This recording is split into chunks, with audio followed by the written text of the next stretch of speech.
Hello DC Legends community, this is Hebrew Hybrid with another DC Legends video.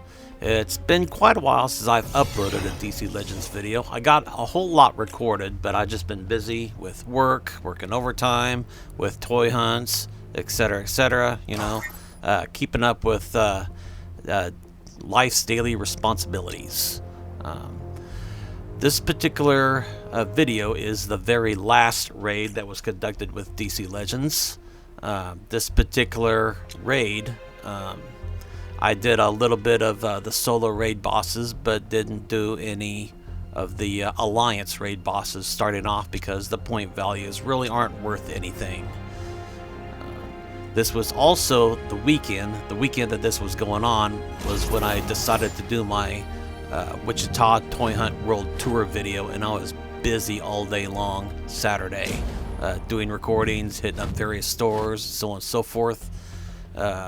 This particular character pack that I clicked on that I'm getting includes rebirth tokens.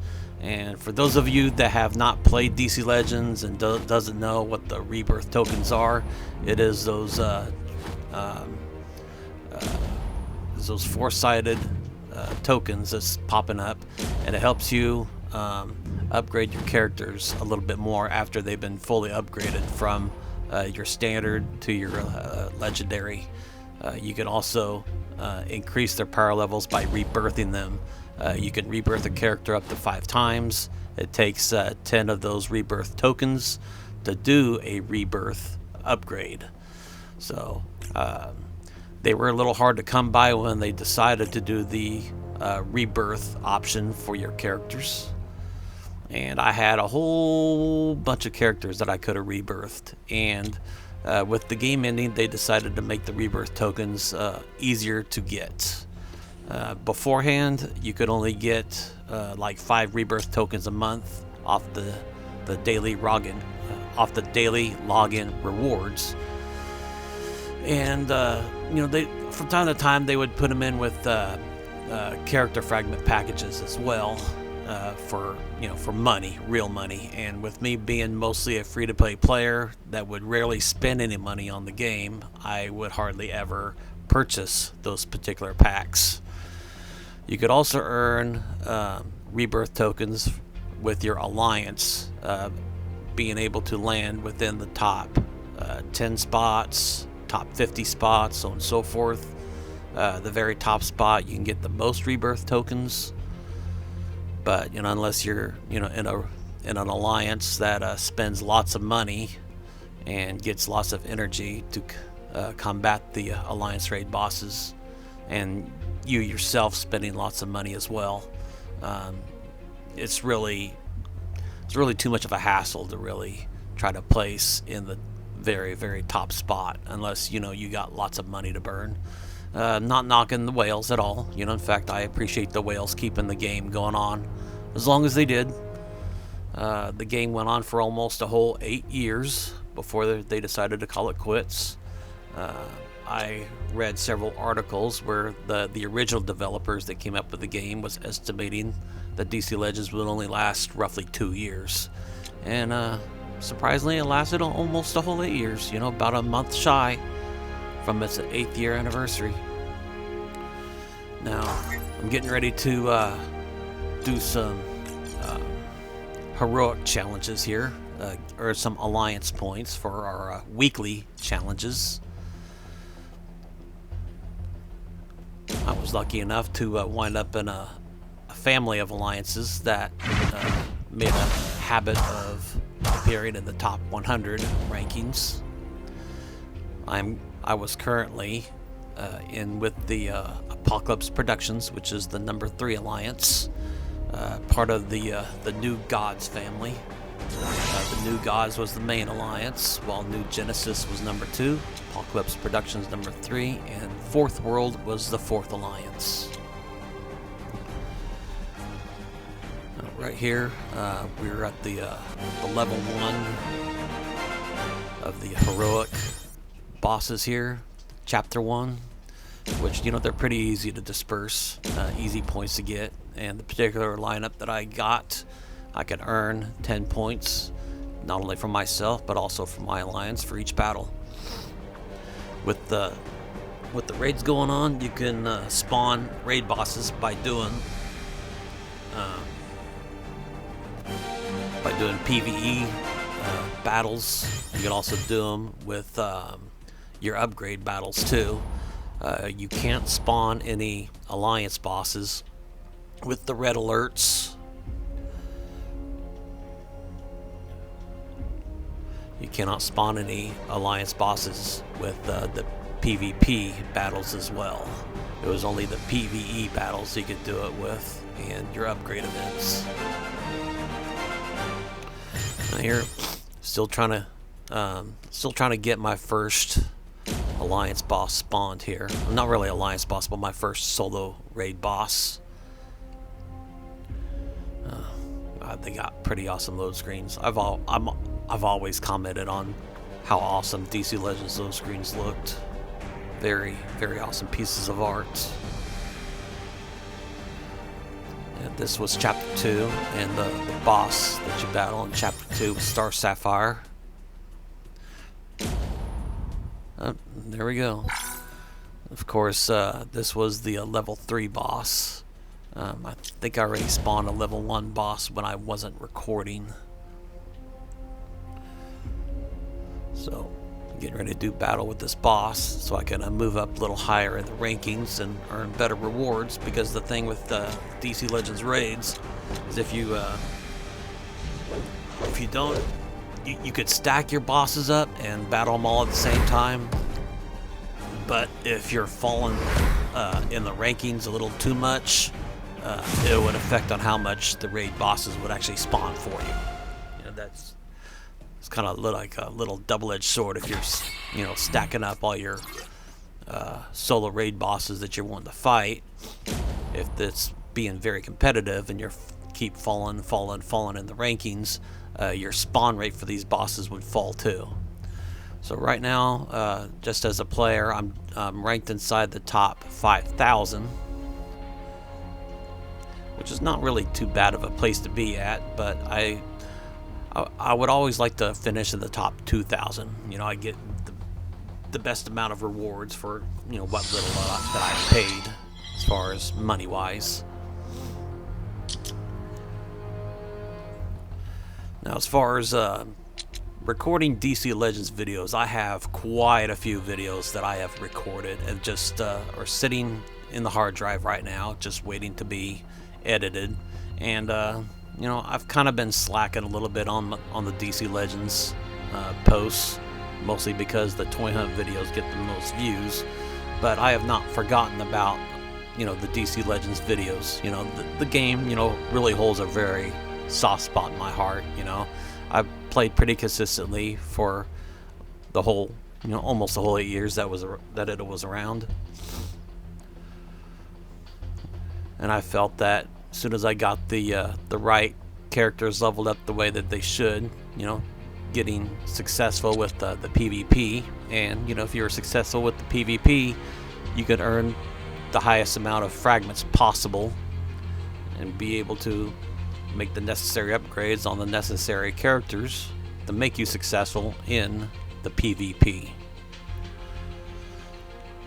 And when they introduced the raids, there was just a whole nother new dynamic as far as being able to upgrade your characters. Some characters were most beneficial for raids, some characters were most beneficial for PvP. Some characters were just fun to play with just the PvE missions. Now right here, I'm just getting I'm scrolling through all the different options that the raid menus have. Just looking over all the raid bosses that's going to be coming up. Looking over where I'm ranked at. All the players that's ranked above me, the players that's ranked below me. Looking here at the top players in the game. Resolution was ranked at number 7. He's one of my alliance mates in with Apocalypse Productions, and also part of the New Gods family. He's putting in the work. He wants to finish the top 10 And that's what it takes. You just have to keep constantly grinding it out. And if somebody passes you, you just need to just grind a little bit harder and either keep your spot or try to find a way to move up. And right here is the witching hour skins that's unlocked, that you can unlock by logging in every day in the first week of October. And that's when these raids were taking place, was in the first week of October. First one was the Wonder Woman, then the Circe, then the Zatanna, Detective Chimp, so on and so forth. Now, here, looking at the main menu here. I clicked on the shop, looking over the different various things that are available in the shop. They also have the farewell skins as well, which I have recorded a video with the characters of the farewell skins and just their farewell skins. Have not edited it yet, but I do plan on having it uploaded sometime in the near future. Don't know when, because like I said, I got tons and tons of footage that I've recorded, different topics. I've tried to include every character in the game with all their skins as much as I could. Now, I decided to choose this pack again. The prompt came up that said that I've purchased it before, but the reason why I chose to do this again is to not only record this whole animatic that would go on, but when I recorded it the first time with the V recorder, the recording was corrupted, and sometimes the app can repair these corrupted videos, but at this particular rare moment it could not repair the video. So I ended up deleting the corrupted video, and I repurchased that pack so I can show that I have acquired these farewell skins. Here I'm looking through all the various packs that are offered here. Clicked on the Batman pack, the Justice League pack, which oddly enough, the dark side is pictured with all the heroes that's affiliated with the Justice League, which I was kind of scratching my head on that. It's like, what's the deal with Darkseid, being with all the heroes? He's the main villain of the DC universe. I clicked on the villains pack, and of course, Darkseid is not among the assortment of all the villains. I think that was just a little mishap that the developers did after the time expired on these packs, and they popped up again within like a week or week and a half later. The Darkseid was in the right spot with the villains pack. Right here, clicking on the Wonder Woman mythological characters here. Scrolling over again, the Flash pack. Got all the characters affiliated with the Flash, but the Flash alone is with the Justice League pack.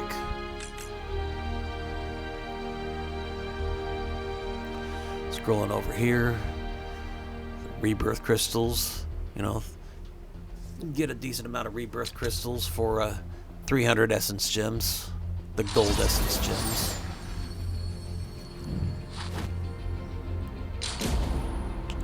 Got 20 rebirth crystals per purchase, and it was an unlimited purchase as long as you had enough essence gems to do the purchases with. And the developers was nice enough to be able to convert essence gems into essence gems, like a very small amount into a more multiplied amount. Here we have the Green Lanterns. We have the new Supergirl 52 skin, which was my preferred Supergirl skin, which I've already unlocked. I didn't need to buy any more. Scrolling over here, you got the Mary Marvel skin with her dark black costume when she was corrupted for a short period of time. I forgot what storyline it was where she was wearing her black costume. I went ahead and purchased that skin because I have not unlocked it yet. Scrolling over, I already had the black suited Superman. Already had plenty of Mirror Master fragments, plenty of Black Adam fragments. Detective Chimp, you know, was a good character to play with. I think I only got him up to gear 10. Didn't feel it was necessary to get him up to gear 11 because wasn't really that much of a beneficial character for me. Here I decided to buy up some more Dark Side fragments, because I wanted to get my Dark Side up to Rebirth 5. You know, get my Dark Side up to Rebirth 5, get him to level 80, get him totally maxed out, and see where he would place on my my roster of heroes.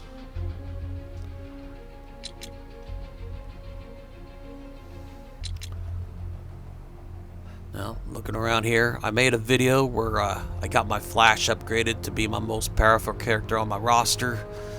And I did get on video later on. I got him up to Rebirth 5 eventually. So even though that he was at Rebirth 3 at the time of this recording, I was able to get him up to Rebirth 5.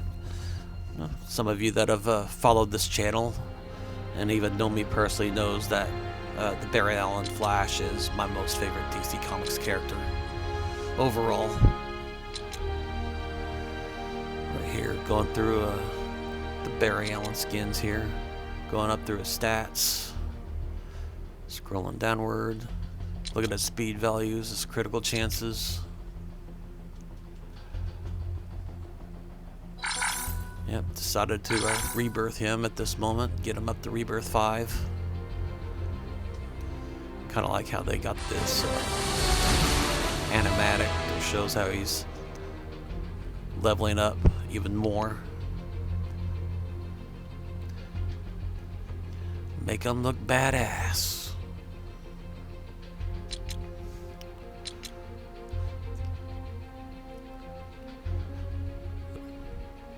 I'm still a little short of getting him Rebirth 5, but I eventually do get him up to Rebirth 5. You can see him again later on in another video where I do have him at Rebirth 5. Here I'm scrolling across, showing all the various heroes I have. Whenever you get to rebirth your characters, you need about 410 for the first rebirth, 610 for the second rebirth, 910 for the third rebirth, 1,310 for Rebirth 4, and 1,810 for Rebirth 5. It takes lots and lots of character fragments to max out your characters like that. Here's showing off Dark Side, how I'm leveling them all up.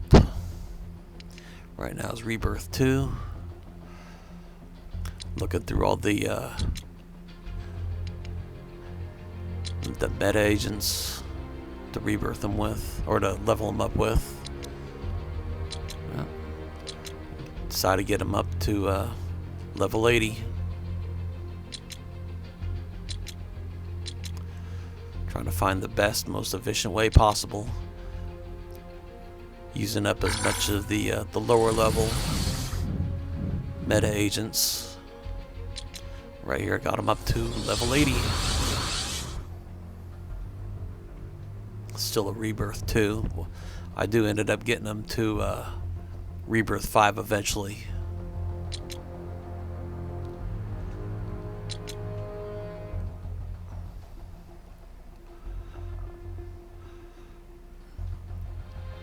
Now, pretty much within the past couple months, I've been doing lots and lots of toy hunt videos.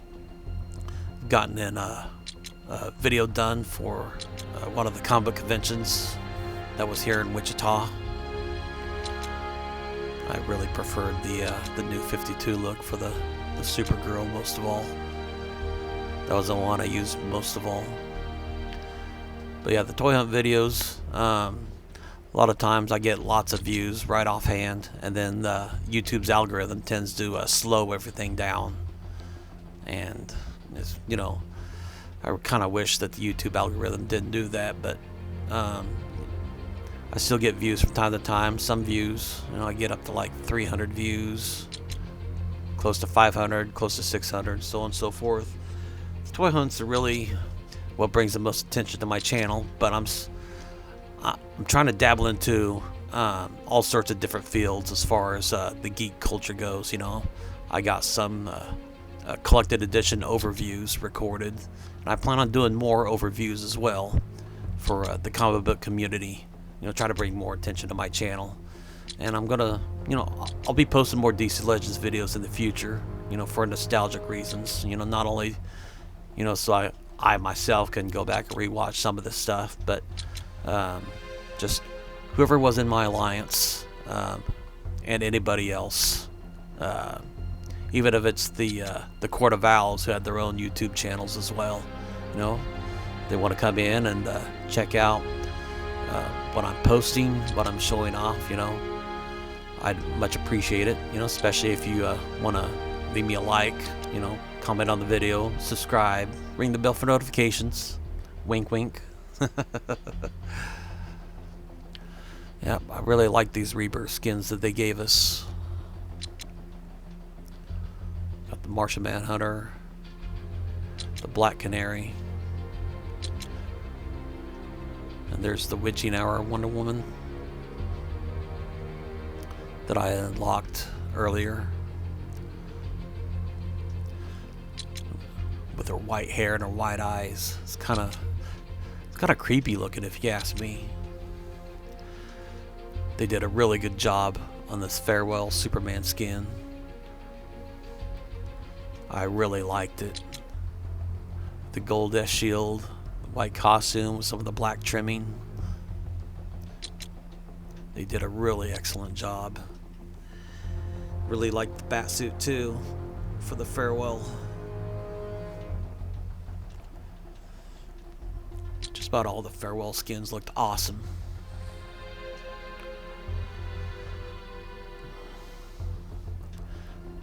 It really saddens me that Larfleeze was a really good character when he was brought into the game. You know, he was a very usable character, but as the game has progressed, certain characters were more beneficial, more better to use than Larfleeze, and I really missed using the Larfleeze.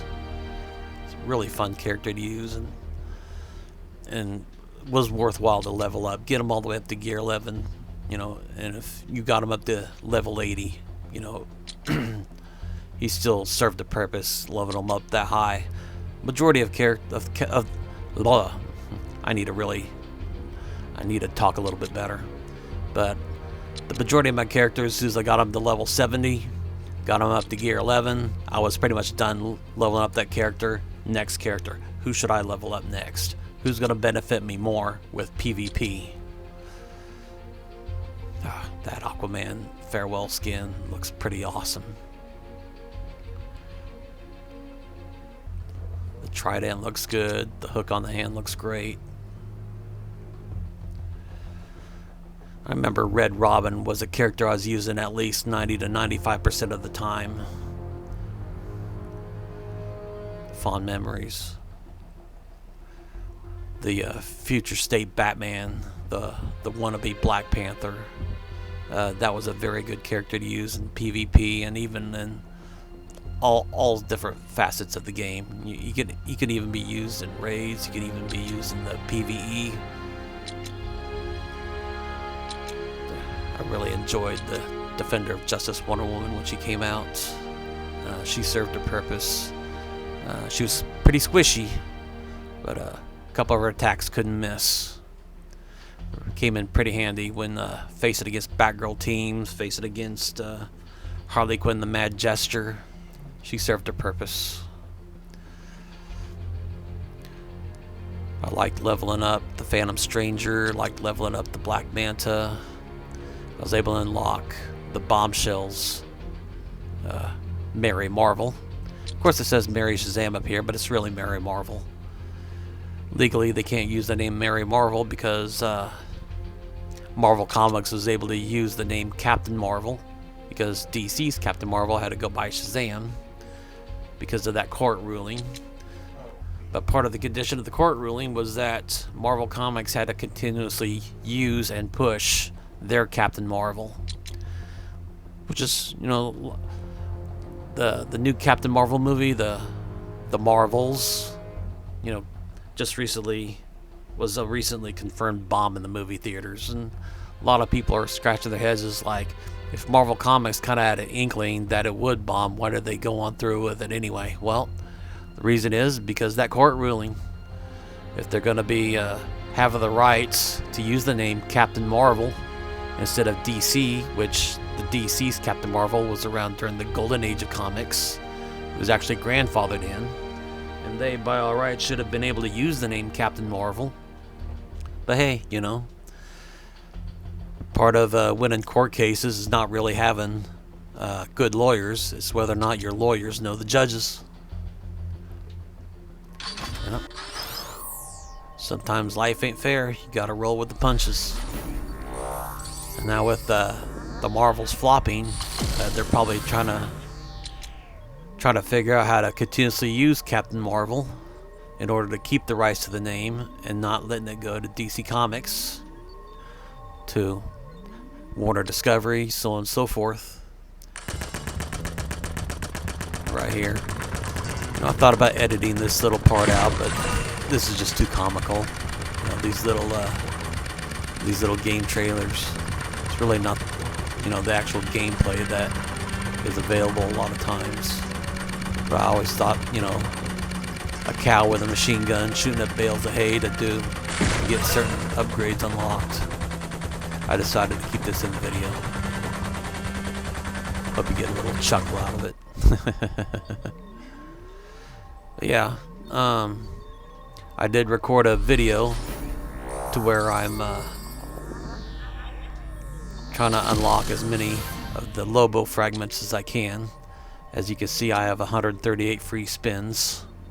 So sometime in the near future, I will be uploading that video where I get my 138 free spins to get as many Lobo fragments as I can.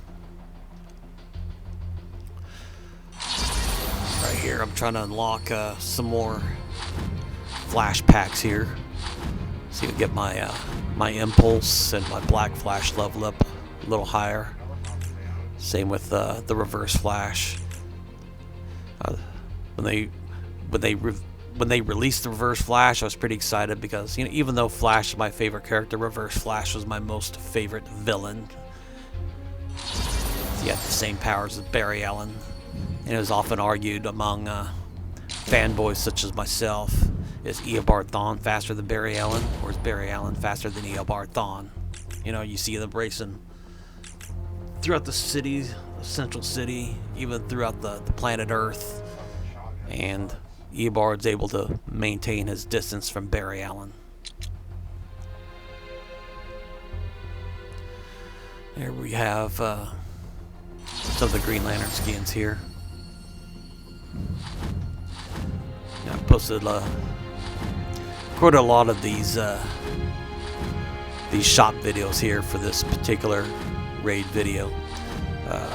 I do get some raid gameplay in later on in this video, so, you know, don't worry. You know, there is some gameplay for the raids in this video. It is over 2 hours long, but I'm getting some of these shop purchases here for nostalgic reasons.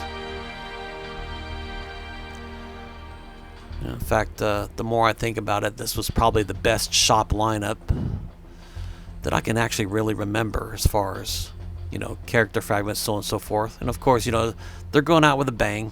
They're trying to make the long-time players happy, allow them all to max out their characters as much as they can. Character fragments and the meta agents, so on and so forth. Because that was one of the biggest things that players was requesting. It's like, please max out our characters, please max out our characters. Well, instead of the developers just maxing everything out, they made it to where you would work for it. You can max out what all characters you want to max out, whether it's some of your favorite characters, or if you wanted to max out your whole roster, you can do so. Just put in the work, put in the time. They made it possible to do so. Wasn't really digging the legendary skin for the Atom. I'm mostly stuck with his basic skin anytime I use the Atom. Firestorm skin, whether it was legendary or basic, was pretty decent either way. Hawkman skin, same way. You know, I like the basic, legendary. Very few of the legendary skins I disliked. I didn't like the legendary for the reverse flash. It looked too much like Godspeed.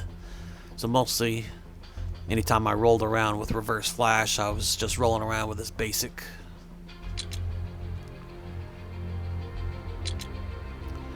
Now, if any of you have checked out any of my toy hunt videos,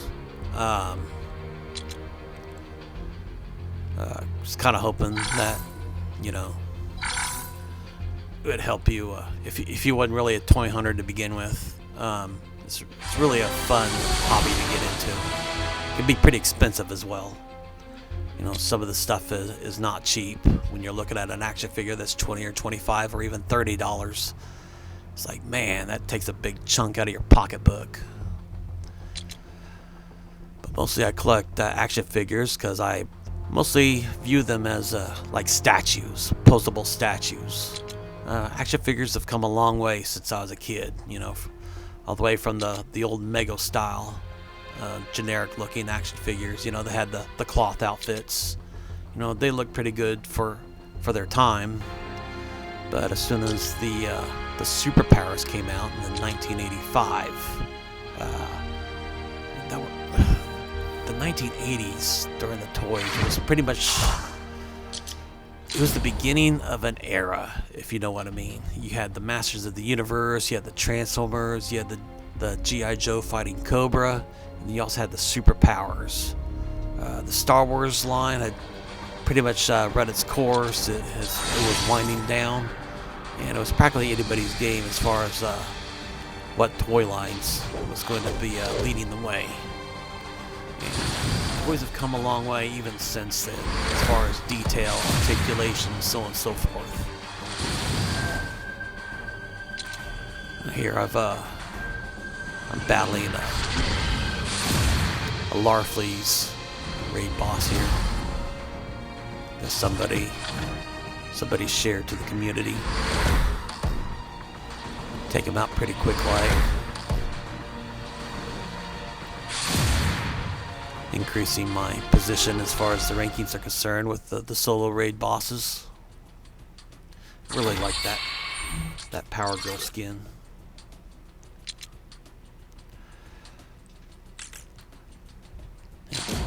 Got 3 Alliance energy for the Alliance raid bosses.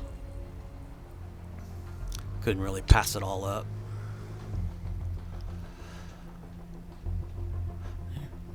Here we have a Necron Alliance boss that's still hanging on by a thread here. Get my lineup going. See if I can knock him out for the Alliance. Really, even though didn't really like the reverse flash skin, that's still a pretty good loading screen.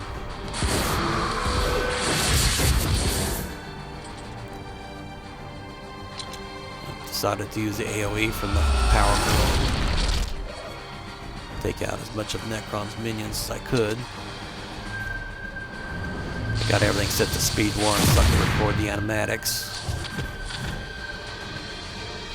Yes, a lot of times with DC Legends, a lot of the gameplay was time consuming, so they put in the ways to speed up your battles. You can do either ×1, so you can watch the animatics, which was time consuming, or you can do it ×2 and still speed up the speed, but it eliminates the animatics. And there was also ×3, which was pretty much they put in just for the raids to make everything more efficient, you know, to get in more gameplay for the time that you have to battle with.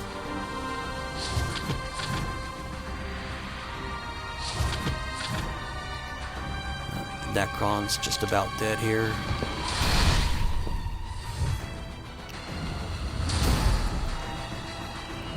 Well, at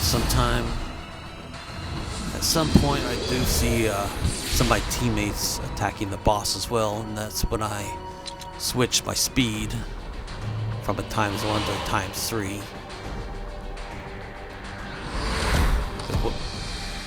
Your score value will also reflect too on your speed value as well.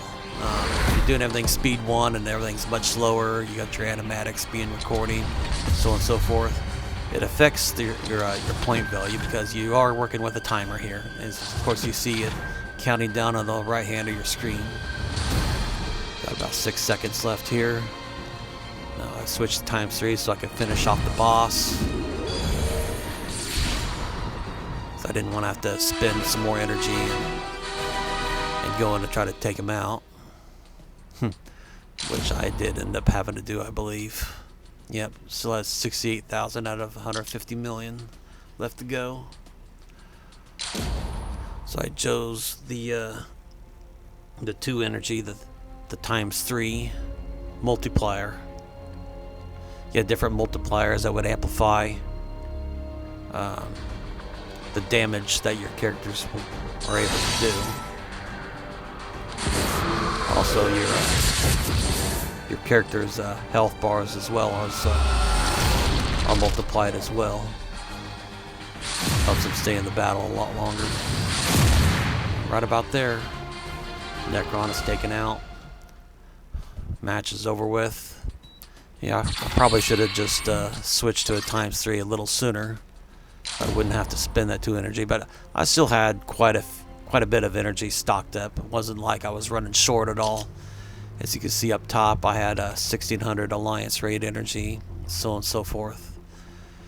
So it wasn't really the fact that I was hurting for it. But you always gotta keep in mind that you need to be as efficient with the raids as possible.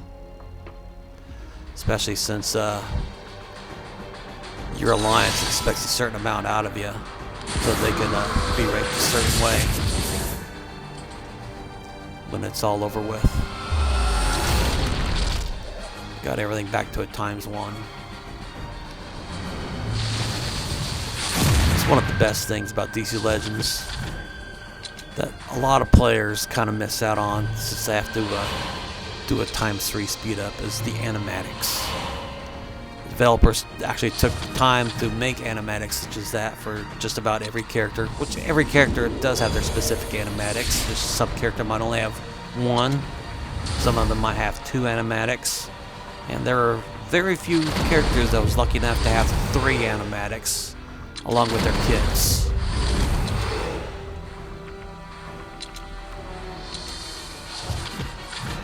With Spectre, he has a passive ability where every time he just goes in for any kind of a strike, he builds up his intelligence ups.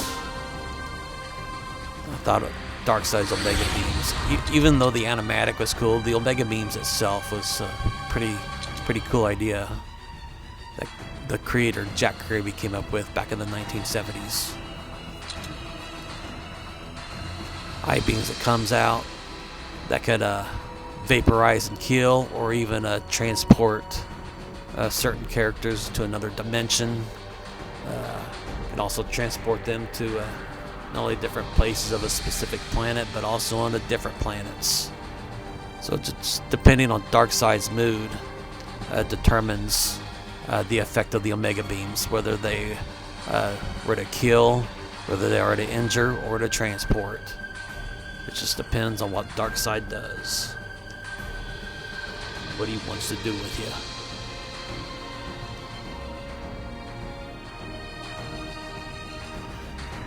Right here, split everything up to ×3.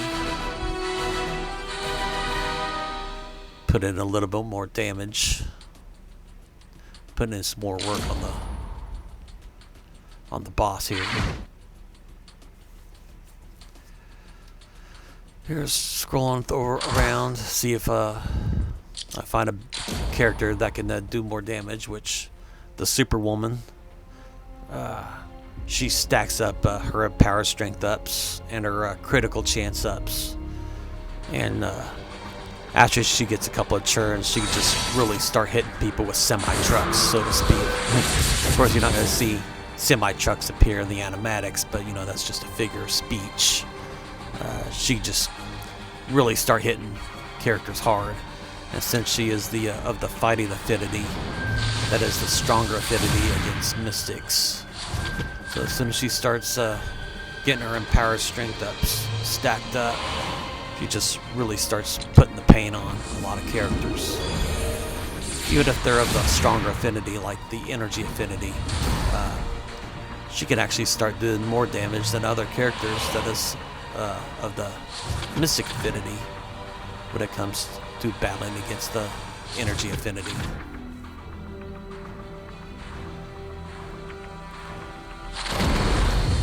The thing with Darkseid's basic, it puts a stun on whoever he strikes. And that middle ability for the Superwoman is what gives her a whole lot of empowered strength ups, and that's those barbells right above her head. There's like barbells with a plus sign, which there's in the game you have your strength ups, then you also have the empowered strength ups, which each of one of those buffs represents 3 strength ups.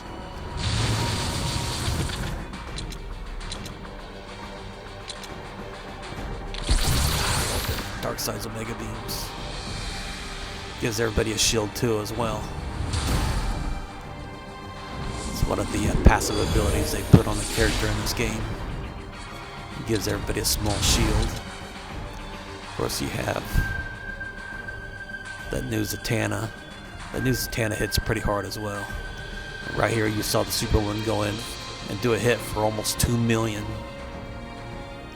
And if you're paying attention to all the scores, you just saw Spectre go in with his first jab. He did about 3.5 million.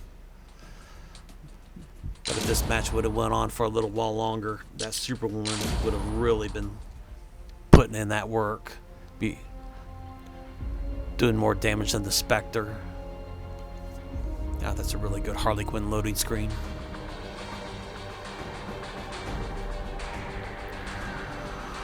As far as this game being gone for almost 2 months, I do miss it. I do not miss how much space it took up on my phone. By the time this game was pretty much said and done, this game was taking up almost 15 gigabytes on my phone, which is very ridiculous if you ask me. 15 gigs just for a game. Even though I like playing the game, I played it just about every day. I got as much out of it as I could, especially with just being a free-to-play player. It was kind of a relief freeing up those 15 gigabytes off my phone after I finally deleted it. Here, got it back up to a ×3. Got about 1 minute left. You'll see how much damage the Superwoman is actually going to start doing against this Necron. There you saw her just do a hit for 3 million. Spectre went in, did 1.5 on each hit. Without any critical hits, should I say. Just saw Darkseid do a critical hit on his basic for just about 400,000. I got it on autoplay, so it'd go a lot sooner. Here, yep, Superwoman just hit for 5 million. There's about 30 seconds left, 25. See what the Superwoman can do when she gets in another hit.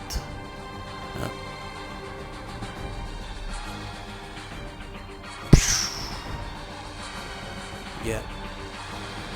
With Darkseid's passive ability, as long as he's got a certain amount of buffs stacked, there's like 5 or 6 buffs. It would allow people on his team to go in for an extra basic hit. Yeah. Got the MVP on that, even though I was the only attacker.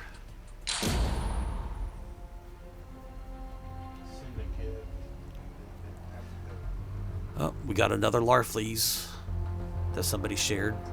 So let's get this Larf up. Oh, no, it's too late. That's one of the things about the raids. There was kind of like I want to say like a time delay. You was probably like see half a life bar, because that's how it was when it was first shared. But other players have jumped on it and knocked it down quite a bit. So right when you click on it to try to get it to load for you, and you see the life bar deplete like you did, that's where the game catches up to a real-time scenario. And I wasn't able to hop in on that Larfleeze just yet. knocking out some of the raid bosses here. Trying to build up the points for my alliance to try to maintain their spot in the top 50. Because it's kind of what I was wanting, to be in a top 50 alliance. I do not want to be in a top 10 alliance because it's too much work to maintain a top 10 spot with how little of rewards you get. With the top 50, along with your essence gems, I think you got like 12,000 essence gems and 2 rebirth tokens if you place the top 50 in the raids. And in the top 10, they would give you 14,000 essence gems, the gold essence gems, and only 3 rebirth tokens. So with only a difference of 2,000 essence gems and 1 extra rebirth crystal, I honestly did not feel it was worth the extra work for what little extra rewards you get. I was part of the new gods, and there was one particular raid that we were doing. We were hovering around like spot number 12, and when we were looking at the point values, a lot of us in the alliance decided to make the extra push to go for the top 10. Just for the fun of it, and we did it. Just for bragging rights to say that we were able to place the top 10. And after we placed the top 10, I just had this feeling in my head that some people in the alliance was wanting to go for the top 10 every month. And I was pretty much right. There were some people that was demanding that we finish at the top 10 every month. And so they were told people in the alliance that if you're wanting to stay, you would have to push to be in the top 10 every month from here on out. But if you just wanted to be in a top 50 alliance, you could drop down to the number 3 alliance. We're going to build it up to be a top 50 alliance.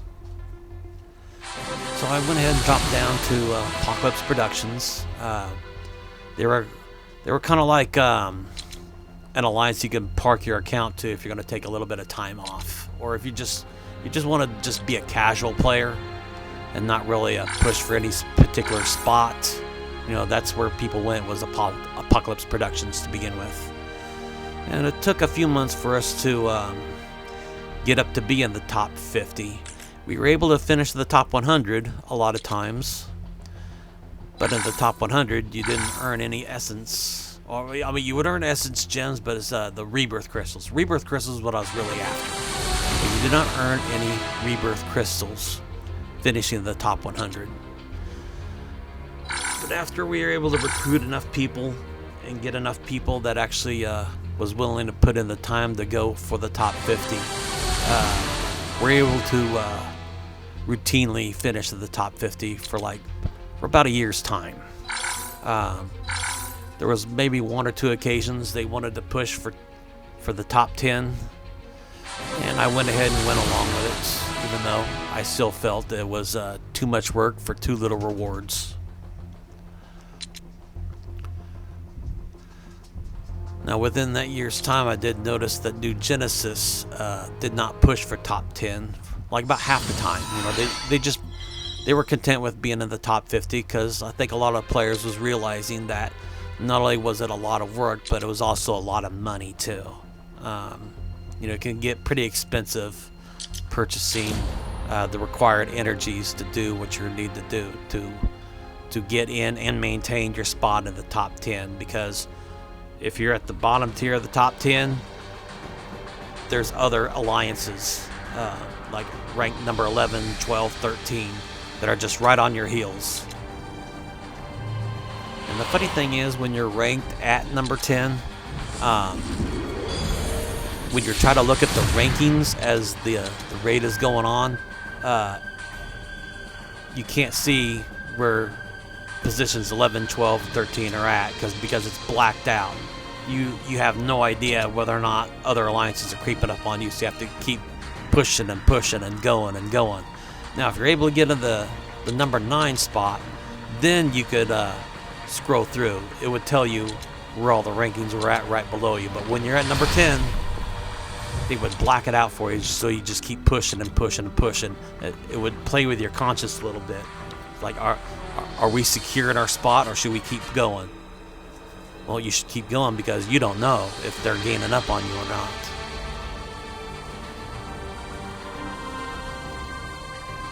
Right about here, almost got the Necron finished up. Necron's all finished up. 55 seconds left. Yep. Got the MVP. Had Icy Soul come in for a little bit of assistance here. The Wizard Shazam, that's a pretty good loading screen as well.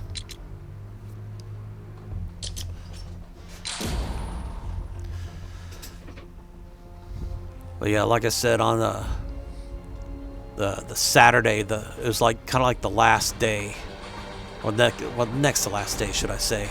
The rollover was around 7 o'clock, and that would officially be the last day, the last 24 hours of the raids. But Saturday afternoon, I was currently filming my Toy Hunt World Tour, and I missed out on a lot of the gameplay. So, like Saturday night and Sunday morning, I really started putting in more time so it wouldn't look like I was such a slacker, you know. I had a lot going on Saturday. I had just started the YouTube channel, was trying to put up extra content, keep people more entertained, so on and so forth. So yeah, but Saturday night, Sunday afternoon, so on and so forth, I'm putting in more time. Putting in more Alliance raid bosses.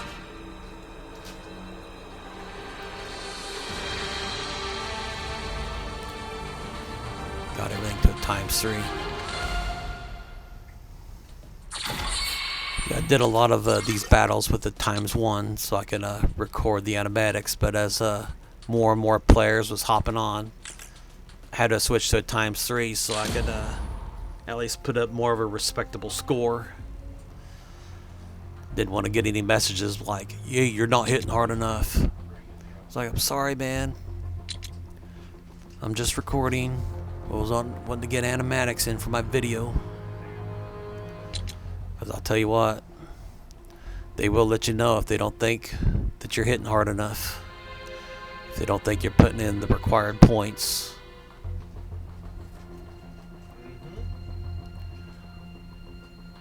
And looking at where everybody's ranked at. We're New Genesis, the New Gods, the Apocalypse Productions.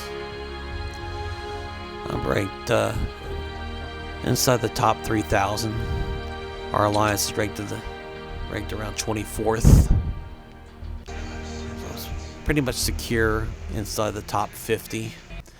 But that's no reason to stop playing. You need to keep on playing so you maintain your spot. Possibly even build up more to your point total so that you're guaranteed not to drop out of the top 50. Now here, as you see, I've unlocked a lot of solo raid bosses, so it's getting about time for me to start knocking them down, choosing the proper lineup to get them done as fast as possible. Like I said earlier, I like to finish the top 2,000 as far as the solo raids, so it's about time for me to put in the work to get that accomplished.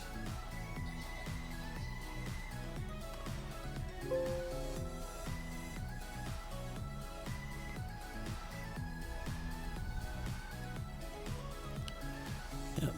Doing everything with a ×3, of course. You know, some of the raids, the raid bosses will go first, and other raids, you go first. It just depends on what kind of kits they put in with some of these bosses, their speed values.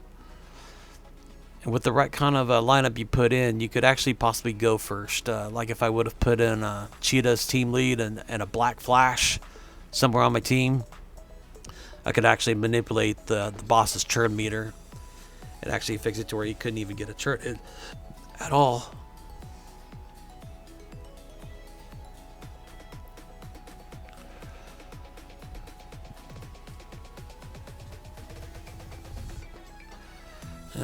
Right about this phase of the video, I've eliminated the music, the background music for the game, because when I was recording this, I was in a certain area where my video editor and I was just chatting, and we were we were saying some pretty ridiculous things, nonsensical stuff. Just we were also watching some football, some NFL football. And anytime the Dallas Cowboys was doing something pretty awesome, or if they did something that was stupid, we were definitely pretty vocal about it. So I deleted the audio on this video. So that's one of the reasons why I'm doing this voiceover. It's not not only for like earlier on in the video, where there was some background music, but just letting you know what's going on. The reason why the audio was eliminated for this second part of the video. Yeah, right about here, I decided to put in the question. The question's got certain perks that you can give the team as far as the raids are concerned. But a lot of these solo raid bosses, they don't really last long enough for whatever perks that the question's got to really take effect.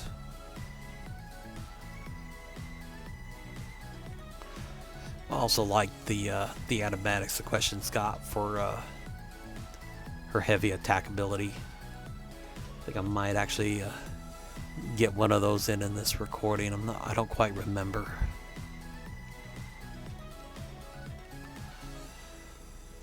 But those of you that have been following my toy hunts, I just finished up getting the Chase Hawkman that I've been wanting pretty badly. As soon as I saw the picture solicited on the McFarlane Toys Facebook page, and also the Chase figures, like I wanted both versions of the Hawkman. The basic version of the Firestorm was the main one I was wanting. I saw the Chase variant, where he was more or less more of a uniformed magenta color. I wasn't really liking it.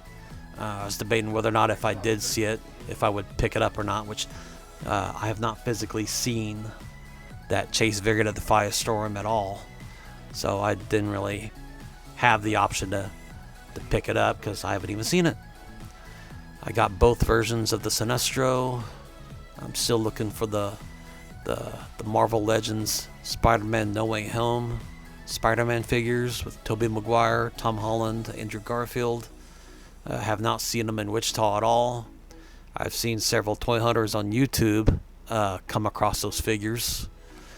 But I'm just wondering if they probably have come in, but they were like holding them back, because Target, they had a deal where if you buy one figure, you can get another Marvel Legends figure for half off.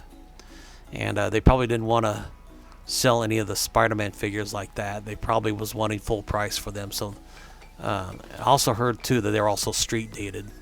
And even though a lot of times you try to buy something that's street dated before it's actually the date where it's posted, a lot of times the cashiers won't be able to sell it to you because a prompt will come up on the screen saying do not sell. But I have seen some of the toy hunters on YouTube able to get those Spider-Man figures and purchase them and take them home. So even though they were street dated, I guess no prompts came up preventing a sale. So that's something in the back of my mind too, that every store is different. Even if something is street dated, it might make the store shelves, it might not. It might get put out, it might go ahead and get sold. It's just up to the store and also the store managers a lot of times. Those of you that are also aware of the Superpowers situation, the McFarlane Toys Superpowers, I was able to acquire Wave 5. I have not located the Wave 5 Reverse Flash. I have not seen any. I don't know if anybody has been able to get any here in Wichita, but I do have the Wave 5 of the Superpowers figures. I have yet to see any Wave 4. I have seen recently in some Toy Hunter videos some of the Wave 4 Batmans with the gray costume and the blue cape and mask. I've seen them on the store pegs in these videos, but I have not seen any here in Wichita. So if you're wondering, has anybody seen any of Wave 4? I've seen some toy hunters this week come across some Wave 4 superpowers. Mostly just the Batmans, though. I haven't seen any of the Robins with the yellow capes. Actually, I saw somebody have a Wave 4 Wonder Woman. I don't think they bought it, but I did see it in the video. So there is a Wave 4 video somewhere out there. Right back to the raids. Almost got this Hal Jordan knocked down. I decided to put in the Firestorm because he is one of the featured characters that's got an extra multiplier to allow him to do more damage and take more damage.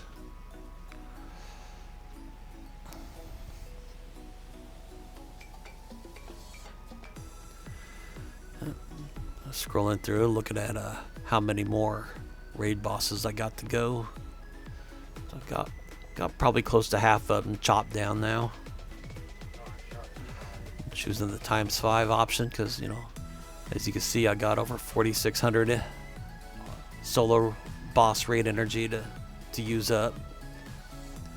I still got quite a bit left over when the raids was over with, so I wasn't able to use it all the way up. And a lot of times whenever you purchase the Head Start packs on the first day of the raids, it gives you lots of energy to begin with. The Alliance raid energy and the solo raid energy. And whatever you don't use at the end of those raids does get rolled over to the next raids. So that was something good. It did roll over to the next raids. It kept track of how much you had left, and you were still able to use it in future raids. Right about here, somebody shared a Larfleeze.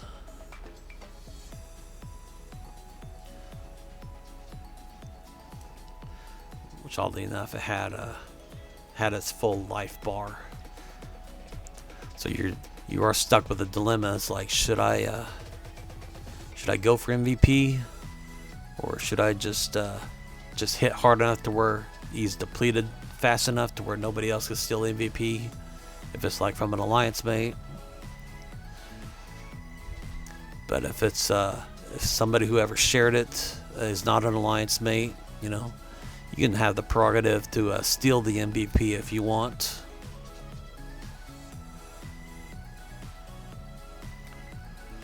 Yep. I think I got a decent lineup against it, even though he's of the energy affinity, and even though the power girls of the energy affinity, everybody else is fighting, which they are the weaker affinity.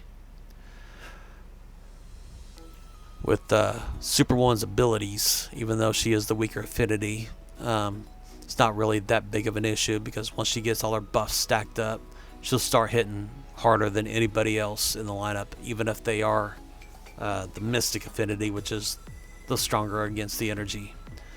As you can see with the energy affinity, the way to tell them apart on their life bars, you can see the little green dots next to their life bar. And with the fighting affinities on these character life bars, you see like a red fist. So that's how you can tell which affinity that they are if you're not familiar with the DC Legends game. That's kind of like my description, my summary with people that may be normies to this whole game. That's probably just watching this video just for the heck of it. Probably like playing this video while they're doing like house chores, so on and so forth. So hey, there's a 2-hour video. I'll just let this play while I'm just doing this and that right about the house. Look up from time to time to see what's going on the screen. Yeah, I scored about 56 million points. Share the boss. Let's even try to finish it up. Oh, it's already finished up, so claim the rewards. Resolution was whoever shared it. Got 3 alliance rate energy. Yep. Got, about a handful of solo raid bosses left to knock out. Get them knocked out real quick like. That's a really good Wonder Woman loading screen. But yeah, as far as the McFarlane Toys superpowers, I'm still after them. I'm not gonna purchase them online because the toy line was meant to get people into brick and mortar stores. I kind of feel that with McFarlane Toys allowing the online retailers first dibs on making their money on them, I don't think that's right. The superpowers was meant to be Walmart exclusive to begin with, and it's a way for people to get into the Walmart stores, buy other things besides just the superpowers. Whenever you have a store exclusive, it's meant to get people inside the store to purchase other things besides the exclusive item. So yeah, that's why I'm not gonna purchase any superpowers online. That's pretty much how I read it. Reading between the lines. Now there's other items that I would purchase online. Just depends on if I can find them in brick and mortar stores at all. If I see something for a much cheaper price at a brick and mortar store, I might make the hard decision to go ahead and purchase it for that cheap price.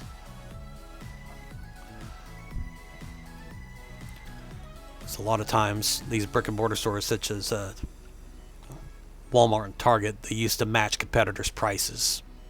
They stopped doing that like about 4 or 5 years ago because the competition just started getting so much heavier. Amazon was grossly undercutting its competition, and Walmart and Target just could not afford to match competitors' prices anymore because Amazon was having such an unfair advantage.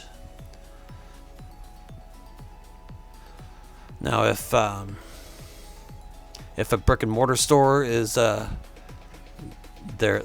price they're charging is probably slightly above whatever the price is online, I would go ahead and purchase it from the brick and mortar store just to allow the brick and mortar store to make its money, because nothing beats picking it up and paying for it in person.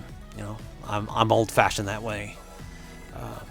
But if something is like 40-50% cheaper online, and if I want it bad enough, I just might go ahead and compromise my principles and get it for that cheap price online. But like I said, if say like an item is $50 online and the brick and mortar store is charging $60, I'll go ahead and pay the $60 just so that brick and mortar store can make the money.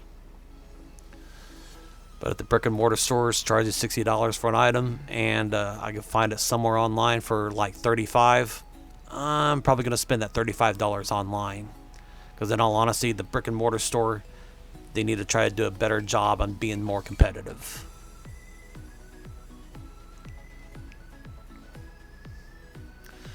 Right there, finished up that raid boss. I still have not cracked the top 2,000 yet. Trying to hop in on this Larfleeze. You can get lots of points when you defeat the Larfleeze boss each and every time, whether you're able to spawn it or not. If you're able to hop in on a battle, it'll give you it'll still give you quite a bit of points to get you positioned well in the rankings. As you can see, I was able to join the Larfleeze battle right before it was finished all up. It gives me my energy back and also gives me the rewards too, which was pretty awesome for the developers to do. You still go in, get the rewards, get your energy back. Sometimes if you just wanted to time it just right to where you're not spending any energy with the majority of these raid bosses, you just hop right in right before they're knocked out, and you get the rewards without spending the energy.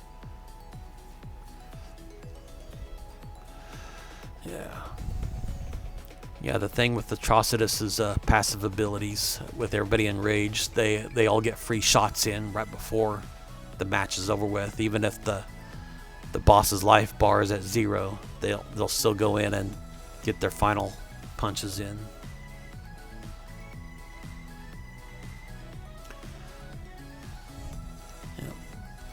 I'm almost ready to crack the top 2,000. Still got a handful of solo raid bosses left to go. We're still in number 27 as far as the Alliance, how they're ranked up. And these solo raid bosses also have a time limit as well. As you can see, it's counting down. I have 39 minutes and 40 seconds left on that top raid boss. So I'm choosing the ×5 option with the 3 energy. Got the proper roster to go in with. Characters and their skill sets.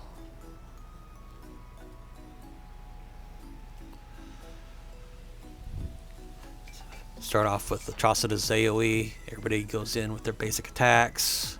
Stacks up their buffs. Yep. That Hal Jordan Green Lantern did not really stick around for very long.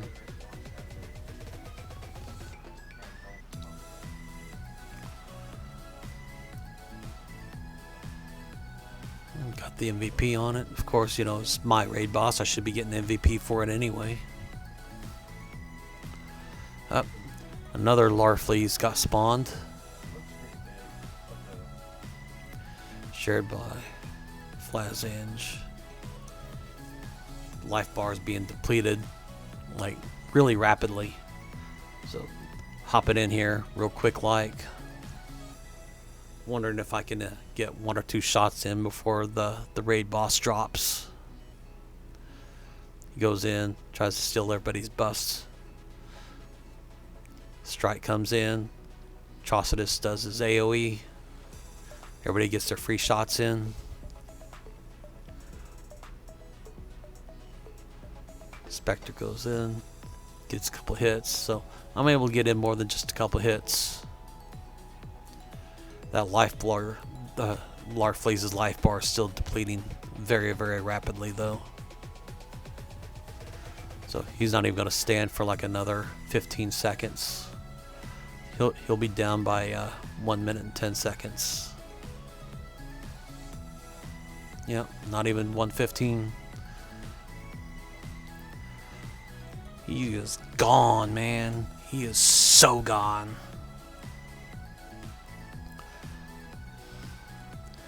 But yeah, it has been strange the past 6 or 7 weeks without DC Legends. I do feel like a little bit's missing, you know. A small chunk out of my life is missing now that DC Legends is gone. I do miss doing some of the PvP. I miss doing the daily challenges, doing the heroic challenges.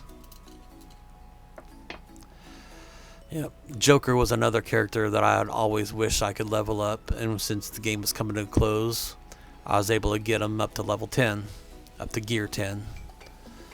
Beforehand, he was pretty much just sitting at maybe gear 2 or 3. But yeah. Now, the Joker, when the game first came out, he had a very unusual kit. All his passive and stuff. He was more or less a bleed character. And when they did his first rework on him, they turned him from being a bleed character to more of an enraged character. And a lot of people was not very happy with that. Now, as I'm scrolling through here, this was a different... this was a little bit more ways down the line. I had already done a little bit more gameplay without recording. I was able to stack up some more solo raid bosses. So, if you could tell, like, I had more than what I had just a few minutes ago in my video. That was why. This was a different cut. This is a little bit further down the line. So yeah, I got in a lot more solo battles for heroics such as that to progress further in my alliance challenges, thus unlocking more raid bosses to battle and being able to level up higher in the raid rankings.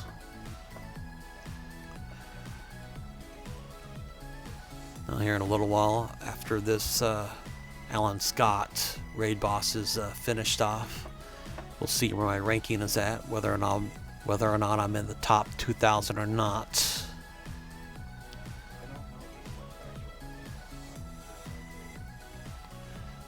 Victory. Alright, let's see where my ranking's at.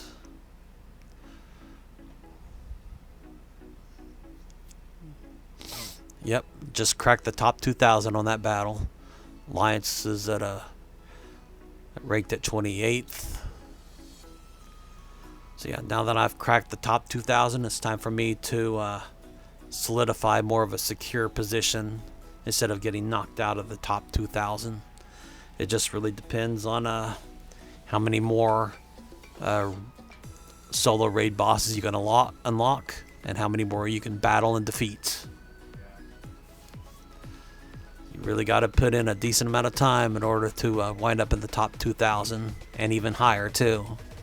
It's a lot of work, and especially if you're trying to unlock certain skins and other bonuses like being inside the top 500. You're pretty much going to have to be playing constantly, probably even waking up every 2 hours when it's your sleep period, and getting a little bit of gameplay in and then rolling over and getting back to sleep. Trying to maintain a good position during the raids is it's a lot of work, and you can actually miss out on a lot of sleep. And for what little rewards it does give you for how high of you finish, it's really not worth losing sleep. But that's my opinion. Losing sleep, spending lots of money, so on and so forth. It's just a game. And that's another thing that you really shouldn't say to a gamer who's raging at something. Whether it's Call of Duty, DC Legends, Assassin's Creed, whatever game you're playing. If somebody is raging at something, the worst thing you can tell them is like, it's just a game. No, it's not just a game. Get out of my face. I'm scrolling through how many solo raid bosses that I've acquired. Got quite a few. Got to climb up the rankings a little bit more. It's a really nice Hal Jordan loading screen. Another thing I miss on DC Legends are the loading screens. There was probably maybe a year and a half that they had stopped making new loading screens for like the newer characters that they're introducing every month. But within the last couple of months, they added a couple more loading screens, which was a good thing. I know the last few new characters they've introduced to the game wasn't any characters that had really any legitimate fanfare, like adding Miracle Molly to the game. It's like, who the hell is Miracle Molly? If you like Miracle Molly, then hey, more the power to you. You like what you like. Don't let me deter you from liking Miracle Molly. But my own personal opinion, there was other characters that could have put in. The game, my opinion, the game probably would still be going if they would have added the right characters. They would have finished out the Crime Syndicate, added Johnny Quick, Power Ring. That would have gotten people to actually spend more money on the game, because those are characters that have been around since like I want to say the 1960s. They were the Earth 3 doppelgangers to the Justice League, but instead of being good guys, they were villains. There was only one hero on Earth 3, and it was Lex Luthor. So in the pages of Justice League, the Justice League of America actually teamed with Earth 3's Lex Luthor and battled the Crime Syndicate. The Crime Syndicates went through a different evolutions, retelling of origins, so on and so forth. It's kind of a different Crime Syndicate than what it was when it was introduced in the 1960s, but it's still a cool concept. They could have finished out more Crime Syndicate characters. They could have brought in the New Gods. They could have added Orion. They could have added a Light Ray. Yeah, just expand the New Gods a lot more.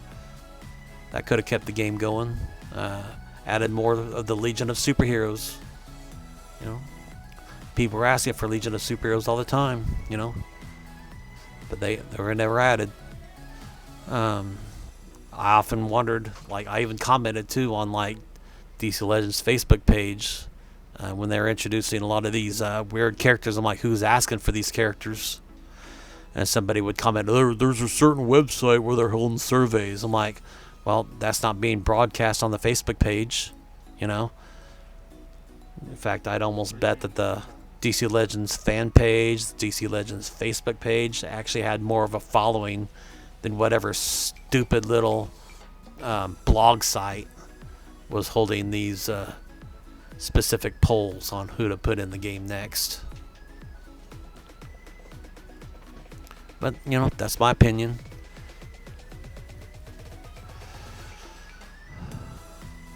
Some of the characters that I liked in the game. Characters that I never really followed in the comics that I actually enjoyed playing in the game. Let's say Cheshire. You know, Cheshire was a more or less a Teen Titans villain. Cheshire was very fun to play with in the game. Having all those evasion ups, able to stack up bleeds, so on and so forth. She was a pain to face in PvP if you don't have the proper characters to counteract what all she could do and was able to do. But yeah, if you had your Cheshire leveled up, it just made the game a little bit more funner. It'd help you be more successful with PvP, the PvE, even in the raids as well. Even though you can't stack up bleeds in raids, it's still very fun whenever the raid boss can't actually land a hit on you.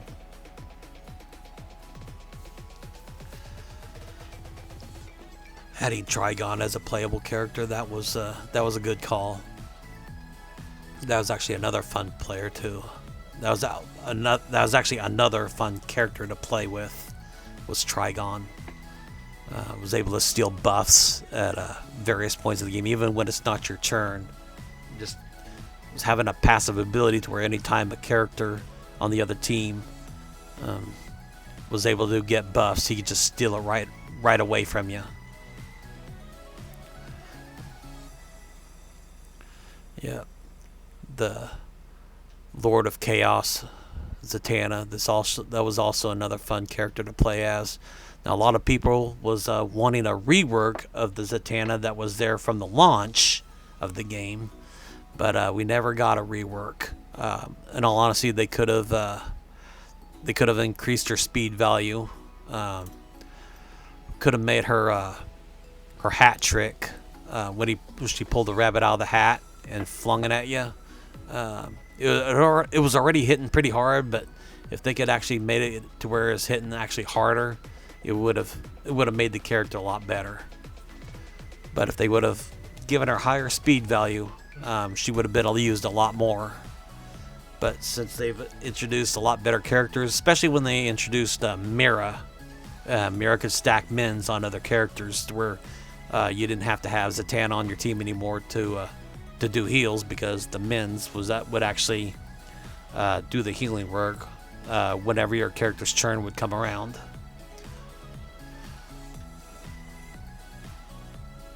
Yeah, Mira was a good character to have to level up. I only got her up to level 10 myself, because a lot of the strategies I would use as far as PvP, I hardly ever used mins. I'd use a lot of bleeds though. I used a lot out of Siren at the time. I would use We use Aquaman to a certain extent. I was not one of those that leveled up the Aquaman as soon as he first came out, because part of my strategy for PvP was trying to find the best way to counter whenever the game would change, whenever new characters would be brought in, when the game would change, the dynamic would change. Instead of leveling up the character that changed the game, I would try to find the right characters to counter that character in order to be more successful, because every time a character was introduced that changed the game, or even a rework, that main character would always be on your lineup whenever you would either refresh or finish out your board, whenever you clear the board and get a new lineup. There was always, just about every character would have, or every player would actually have that character on their team.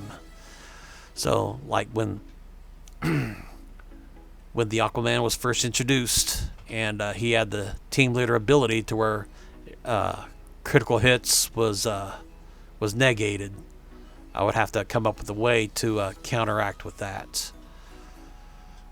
But I'd say probably within 6-7 months after the Aquaman was first introduced, I did get him up to gear 11, but he was not a high priority at first.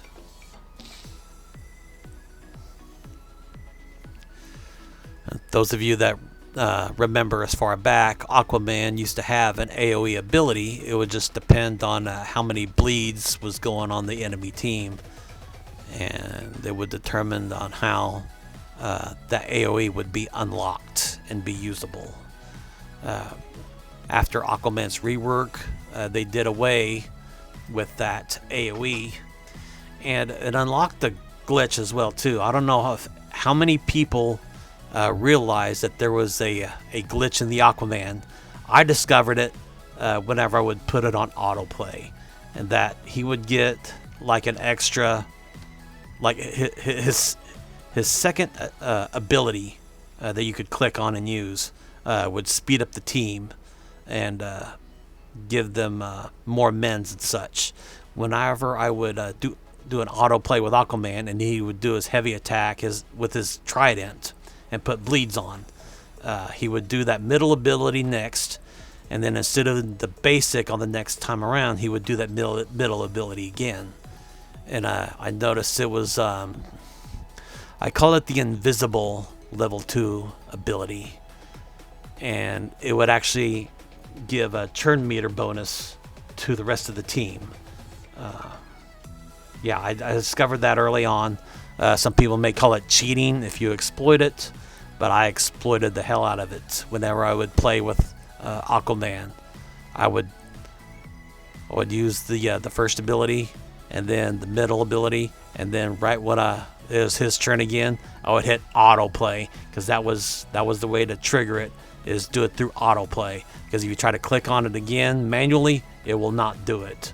So you would have to do it on autoplay for that particular turn, and then turn it off of autoplay and keep doing your manual battle. But yeah, that was the glitch. I don't think a whole lot of people knew about it, but I knew about it. I caught on real quick right after that first rework for the Aquaman.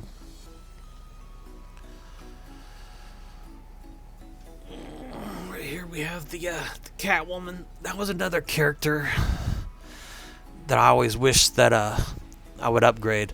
Now, before the game would end, I think I did get her up to gear 10.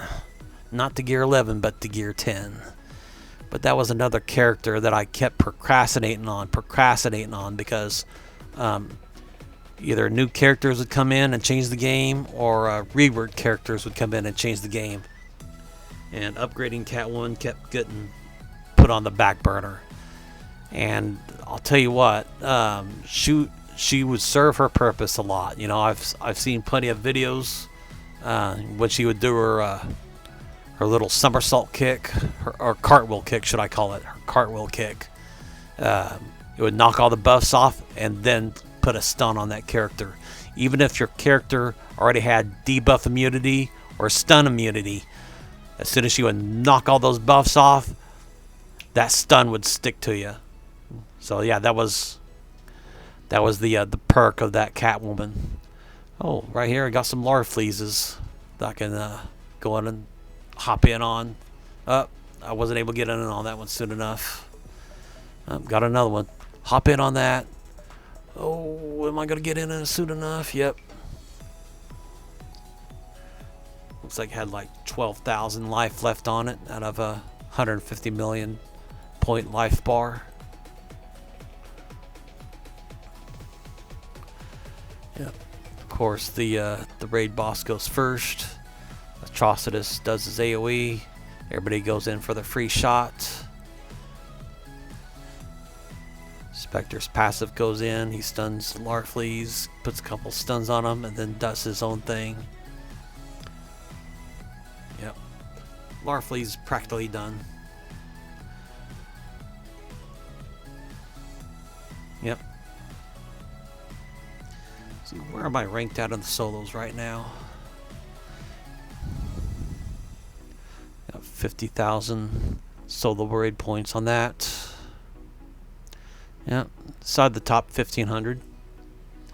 Got to keep pushing though, because with the raids, you know, it just depends on how everybody else is pushing. Your rankings can change overnight. You got to keep chugging along, keep climbing the rankings.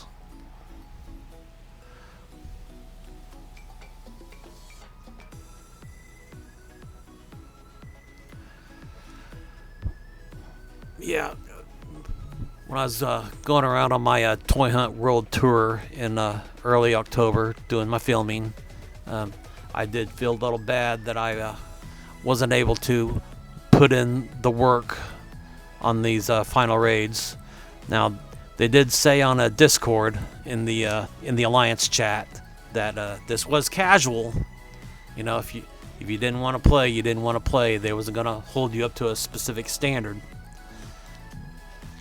But deep down, everybody was still wanting to finish at least in the top 50. I know I still wanted to finish in the top 50 as far as the Alliance is concerned. But in the days leading up to this position, I wasn't able to put in a whole lot of plays. I was just busy with work, putting in overtime. At the same time, I was a little bummed and depressed that the game was ending. You know, part of me did feel like quitting right away, not playing out the last month, but the other part of me was saying, dude, this game's coming to an end. Put as much as you can, put as much play as you can, because it's going to be gone forever. It's never going to come back. And since I already started the YouTube channel as well, I decided I was going to record some footage and post it, hopefully to get some views as time goes along, people wanting a nostalgia fix to the game. Now, granted, there was already tons of DC Legends videos from various different YouTubers on here, and I'm trying to do some things in a different manner, you know, like mostly allowing the animatics to go through. But I felt DC Legends could actually get some more traffic to come through my page, whether the game was coming to an end or not. And it's, you know, I'm hoping to still get some viewers on my DC Legends content that I have not only have already uploaded, but will continuously upload as well as the next year goes along. I got lots of videos already uploaded, just got to be edited and uploaded. It's going to take time. It's not going to happen right away. But here and there, you're going to see some DC Legends content being posted on my channel. But I did feel bad because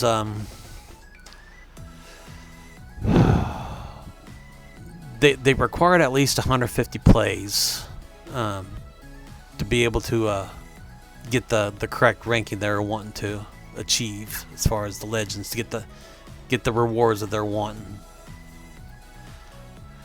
Now, since the game was coming to an end, I'd say maybe about 75%, if not 50%, had already quit when the news came out the game was coming to an end. Nobody cared anymore. I'd say probably about half my Alliance kept playing, while the other half had already quit. I also noticed too that with me being in this alliance for over a year, I usually put in 200 alliance points for every heroic battle, and I would put up also a decent amount for the PvE points as well. I was always getting a decent amount of points scored for my alliance in the weekly challenges. And I did notice after a while, even though that I've been in the alliance for a year, I never ever left the alliance to move up or move down, so on and so forth. I stayed in the alliance. And I did notice that I was leading in total points. And there was a few times, other players was starting to creep up on me. And I didn't really care. I didn't really care that I was in the top spot. Till maybe about 2 months left to go before the game would, eventually come to an end. And anytime anybody started to creep up on me, I would actually put in more of an effort, put in more points on the heroic challenges than what I normally would. There was actually one time I actually scored the maximum amount of points on a heroic, just to kind of prove a point to whoever was getting on me that you're not going to take the top spot from me. I didn't care at first, but like I said, 2 months left to go in the game. I'm like, no, I'm going to finish this game in number one. I kept a steady pace. I never left the alliance, never stepped out, even for a weekend. Never moved up to never moved back up to New Gods. Never moved down to Fourth World. And I felt that, not really that I was entitled, but I've put up, I put in the work, and I felt that I deserved to maintain that top spot as far as the most amount of alliance points scored.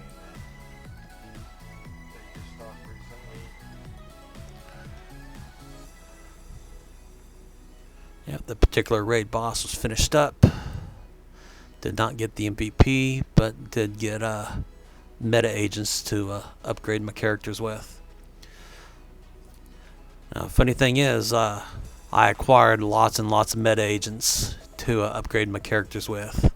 As soon as I would acquire them, as soon as I got to, as soon as I got several characters up to level 70, I would stop and move on to the next character upgrade. Very few characters I actually got up to level 80. One of them was my Deadshot hired gun.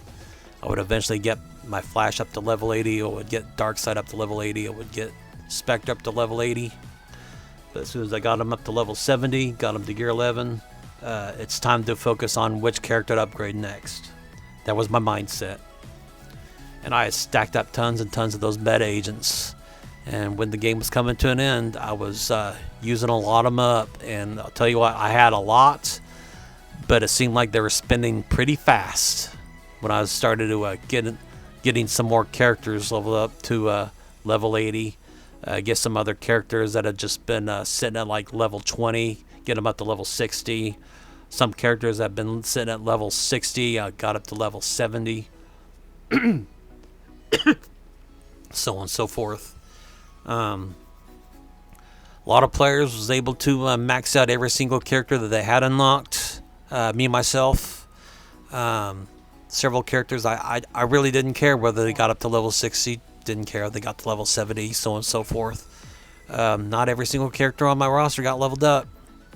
When the game came to an end, I think I probably had maybe 5 or 10 that was still sitting at maybe level 30. Hardly any gear put on them. I didn't really care about those specific players, those specific characters all that much. Didn't really care to put in the time to get them all maxed out. That was just my perspective.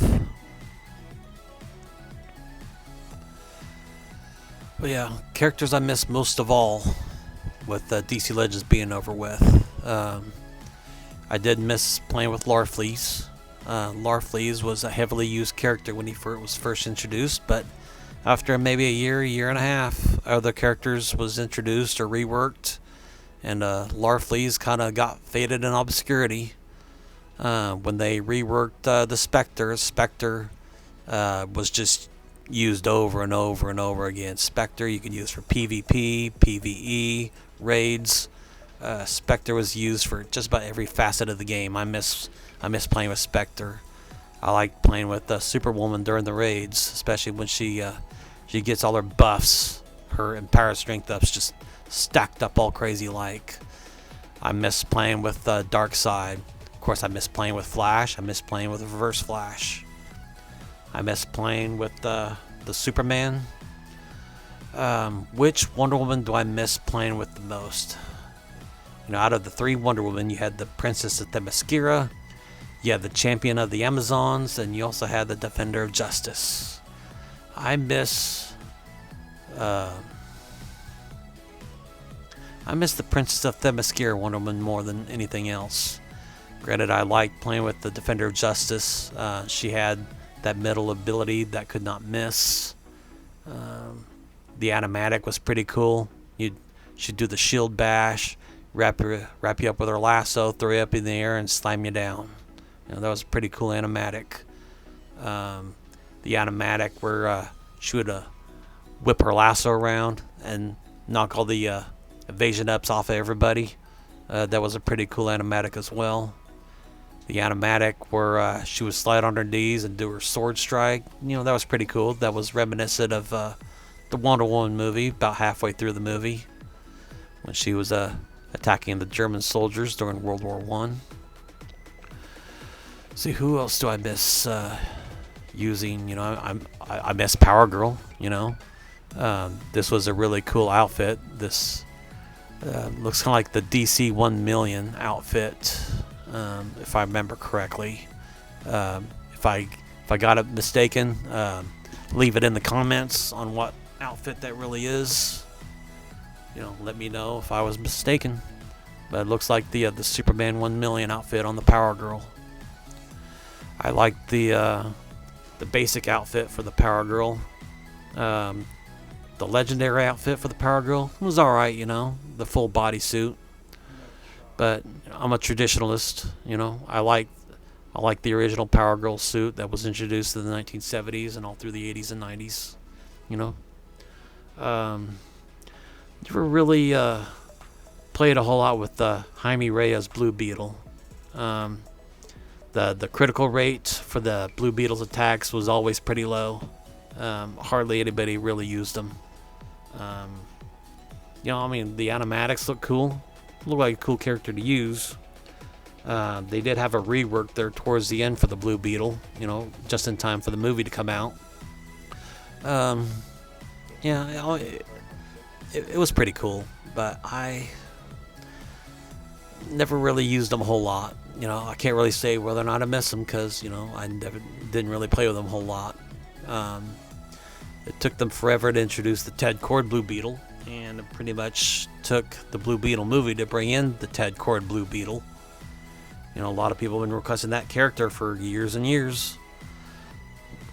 For probably within the first 2 years, I started seeing people in the Facebook page saying, "Hey, when are we going to see Ted Kord? We want to see Ted Kord." The Ted Kord Blue Beetle was overdue. Should have been introduced a lot sooner, especially the same month they brought in Booster Gold. Booster Gold and Blue Beetle, it was kind of like peanut butter with a jelly. Peanut butter jelly sandwich, chocolate and peanut butter, so on and so forth. Cannot have one without the other. They should have introduced Booster Gold along with Blue Beetle. Or the other way around, should have introduced Blue Beetle when they brought in Booster Gold. Let's see, who else do I miss playing with? Of course, I already said Cheshire earlier. I miss playing with Nightwing. Nightwing was another one of my favorite characters, not only in the comic books, but also in the game as well. The Damian Wayne Robin was pretty cool. I enjoyed playing with the Tim Drake Red Robin. Tim Drake Red Robin, in my opinion, for so many years during the tenure of the game, was the absolute best supporting character in the game. he was not a hard hitter, but he would actually speed up his teammates, give them the ability of true sight that would ignore taunt and invisibility.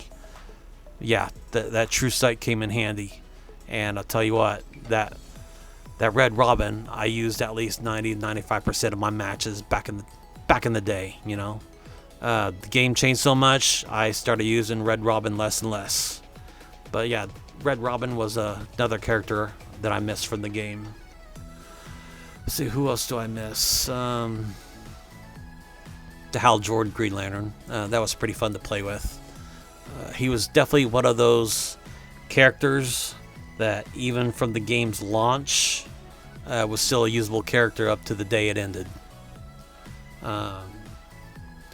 There was a Superman rework, which, you know, the Hal Jordan had a rework as well, but even if they never reworked the Hal Jordan, he was still a usable character. His hammer not being able to miss, that was something on a rework, I believe. That was something that was not there from the launch of the game. So I don't know, maybe if the hammer did not have the can't miss function, maybe the Hal Jordan Green Lantern wasn't going to be used as often as what it still was at the game's end. But the Superman had went through a couple of reworks. His heat vision, the first rework that made the heat vision can't miss, and even after the second rework, it was the same way. Going in for extra basic shots as part of his passive ability, that was another part of his rework. But yeah, Superman, I miss playing with Superman. He's also another one of the few characters from the launch that was still being used. You know, Zatanna faded in obscurity. You know, as soon as you got enough characters leveled up, you stopped using Zatanna. Like, if you were still new to the game, you were just starting off, getting your whole roster leveled up, you know, you were using Zatanna quite a bit because she was one of the few characters that's given to you early on in the game. But as you know, as you're progressing in the game and getting more and more characters unlocked and getting certain key characters unlocked to be more beneficial in PvP, Zatanna just got pushed aside. Zatanna really needed a rework to make her more usable in the game, and it never came. But I do miss playing with Zatanna, especially back when I was still a noob. You know, I was playing the game. I started the game like about a month after launch. So some people already had the head start. Some whales already had a lot of the characters already leveled up. And I was still trying to find my way as far as being successful in the PvP. But yeah, I do miss playing with Zatanna, even when I was still a noob. Still trying to think of what all characters I miss. I miss Reverse Flash. I miss Impulse. I always liked the Jay Garrick character, but as far as the kit that he had with the gameplay, the Jay Garrick was not relevant. The Jay Garrick was not really usable for hardly anything. He was just fun to play with in the story missions. The Wally West Flash, he had some of his uses. Wasn't really a character to use. That was very beneficial for PvP. He could help speed up your team by lending speed. But yeah, he wasn't really a game changer. Didn't really like his legendary outfit. So as soon as I had the opportunity to rebirth him, I was always rolling around with this basic costume. I did not like the Iron Flash look. I liked his basic skin a lot better. Would have liked to seen a new skin introduced for Wally West, give him more of the costume look he had from Flash number 50 back in the early 1990s when they redesigned his costume. I think that would have been cool. I also think that if they would have given Jesse Quick, the Lady Flash costume. There was a storyline that Mark Waid wrote back in the mid 1990s where Wally West decided he was going to hand over the mantle to Jesse Quick instead of Bart Allen. He actually put her in a Flash costume. I think that would have been a pretty cool extra suit they could have given to the Jesse Quick character in the game. Who else do I miss in the game?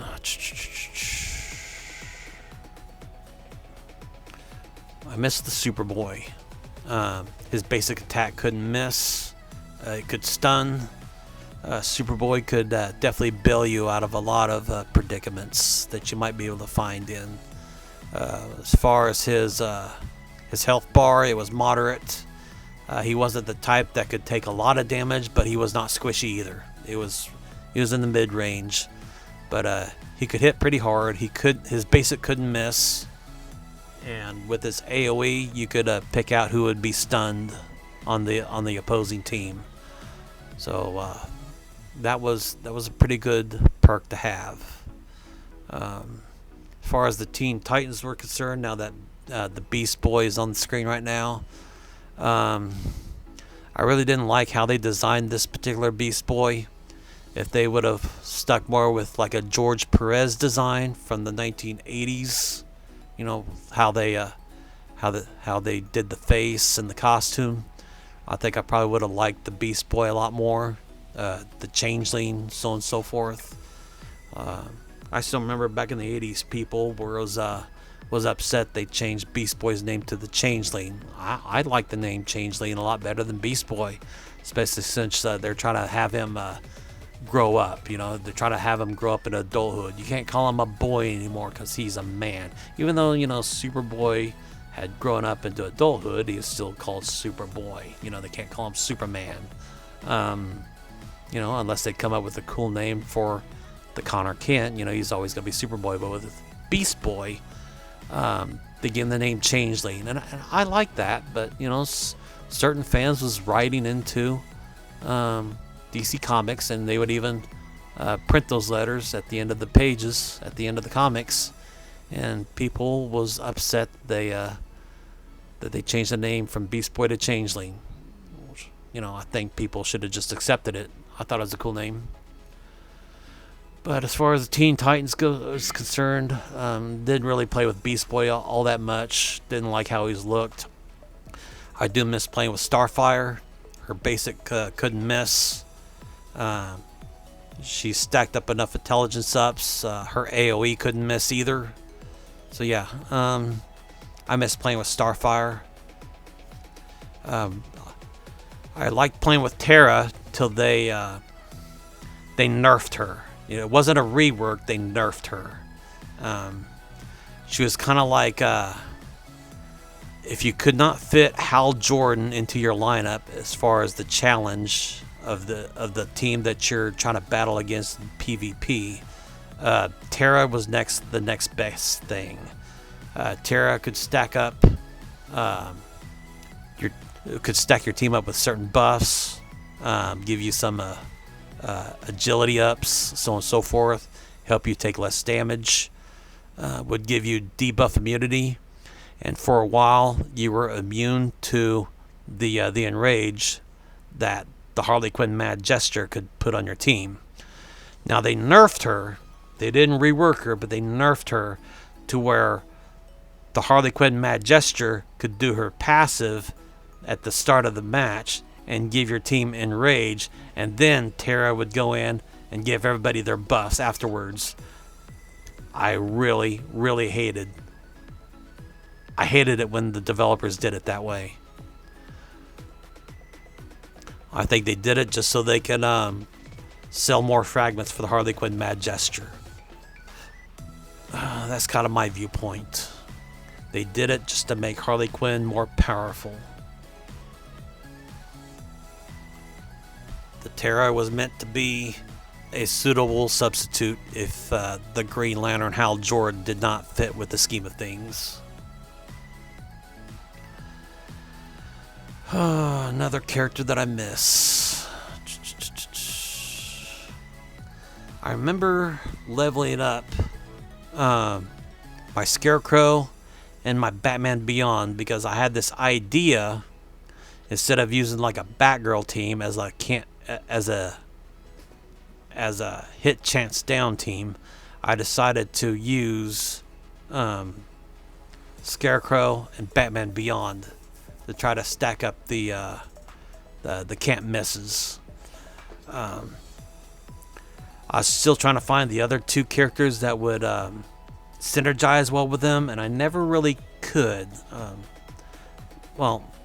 never really looked at it extremely close, but I was hoping to try to create a defensive team that I could leave after I finished up my 10 energies, or close to my 10 energies anyway. A team I could leave on defense, but I never really could possibly find the other two characters that would synergize well with the Scarecrow and the Batman Beyond. So I never really was able to leave that team on defense ever. That was something that I wish I would have been able to do at some point in the past. What do you miss most about the game? Let me know. Leave it down in the comments. I do miss the raids, the monthly raids. Now, I do have to admit that a lot of times whenever the raids was coming around, part of me was looking forward to it. Another part of me was like, shit, that's going to be a lot of work. Because it is. The raids is a lot of work. I do remember when the raids first came about, they were giving you lots of PvE energy. And it was fixed to where you just keep playing. It would give you extra raid energy, give you extra PvE energy. You play more PvE, it gives you more raid energy. You're just playing non-stop, and you're just climbing the rankings for the solo raids, the alliance raids, so on and so forth. You're just playing non-stop. I heard that some of the whales was complaining about it because, they were spending money for the extra energy so they could rank as high as they can. But the first 2 or 3 months that the raise was going on, free to play players was ranking pretty high as well, because they were giving you tons of energy for everything. All you had to do is keep playing because the game was giving you everything. It was giving you energy. After every match, it's giving you PvE energy. It's giving you raid energy. After the raid energy is depleted, it give you more PvE energy. It was just a big cycle. And I was kind of bummed that they did away with that, but at the same time too, it was just time consuming. You're spending more and more time playing DC Legends than taking care of your everyday responsibilities in real life. But yeah, part of me was glad they did away with that. Part of me was upset that they did away with that. I felt that if somebody was new to the game, it was a good way for them to level up fast, get their characters up to par, and be competitive in PvP, because that was the way you can earn the most character fragments that you can unlock, is being successful in PvP. But yeah.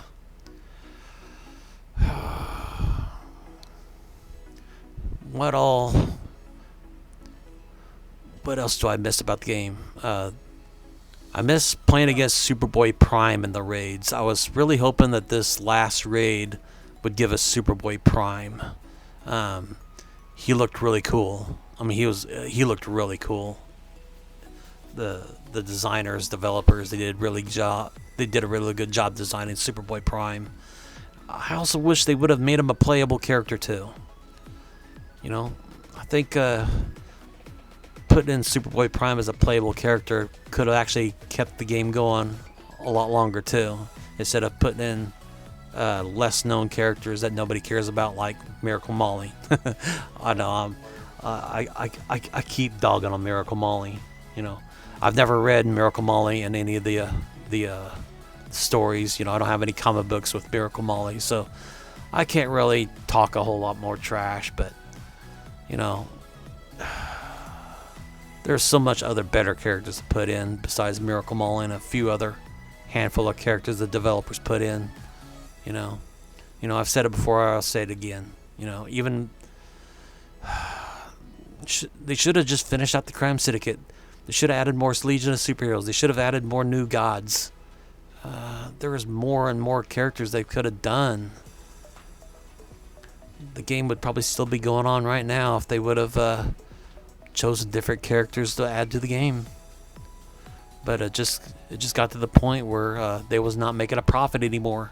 If they're not making a profit, the game's not going to continue on. I've been seeing people on the Facebook fan page saying, the developers could have sold this game and it'd still be going on. And my response to that is, no, this is a DC Comics property. In fact, I'd almost bet that James Gunn is in charge of everything DC Entertainment related right now. He controls the TV, controls the movies, he also controls the video games. And to be honest, James Gunn was probably the one that made the call to end this game, because not only is it probably not making a profit, but it probably does not fit in the scheme of things of the direction that he wants to take with the DC universe. Now, if his new movie universe is not panning out, I will be talking a lot of trash, and I will be doing it on my YouTube channel. I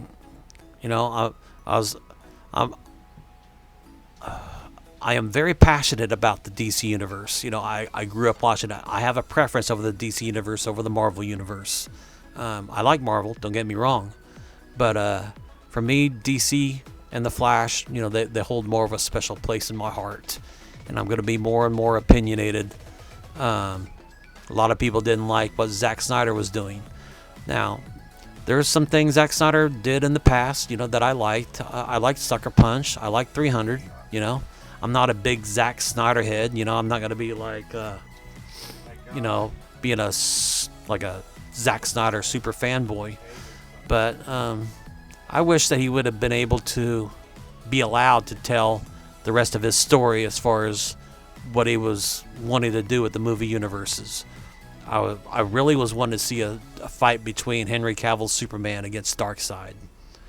I think that would have just been even more epic than what Marvel could have done or did do with Thanos and the Infinity Saga.